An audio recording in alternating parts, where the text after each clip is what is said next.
In this video, I want to have a look at taking samples of populations. So when we're trying to collect data, there's two ways we can do it.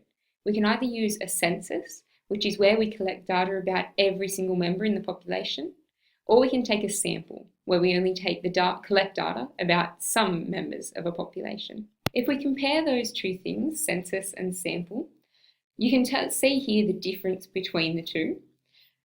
Census, if we collect data about every member of the population, then our data is going to be 100% accurate. We know exactly how many people like whatever and how many people dislike, how many people are different ages. If we collect a sample, then our data is only approximate. So we're going to use the data from our sample and then approximate characteristics about the whole population. The last thing is that a census can be expensive and it can be quite complicated, whereas a sample is cheaper and it's easier to run. So when you're collecting data, you need to be able to have a think about how accurate you need the data to be and how much money and time you have available to spend on it. So if you're trying to, say, find out people's favourite TV show, that's probably not something that's vital to know every single person's opinion on. We can just approximate it from a sample. Whereas if we're doing something like voting for a new Prime Minister, that is important, and that's why we do a census. We get every single person who's eligible has to vote.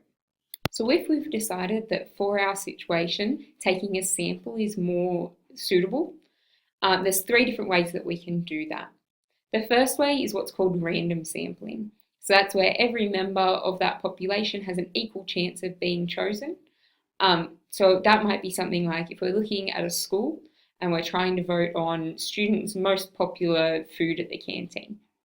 A random sample might be assigning a number to every student in the school and then using a random number generator to pick which students get to vote. The next method is what's called systematic sampling. So that might be if we think about the same situation that we just had with students voting for their favourite food at the canteen.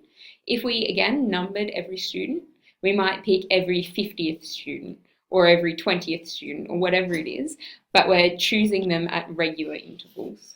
The last method for choosing a sample is what's called stratified sampling. So that's where we consider the different categories within our population and we take samples from those different categories to match the ratios that are in the whole population. So if we're looking at our school again, we might look at the different year groups. So year 7 is a much bigger year group than year 12. So we'd take more year 7 students than we would for year 12. So we'd figure out the ratios of each year groups and take them like that.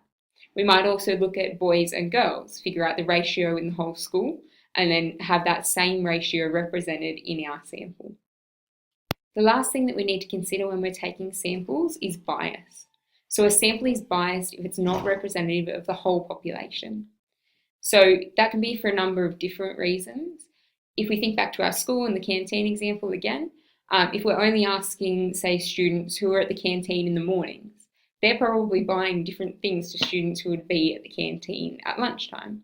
Or if we only asked boys and didn't ask any girls, or if we only asked senior students and no juniors, they would all be examples of biased samples. So that's a bit of information about how we can take samples of populations.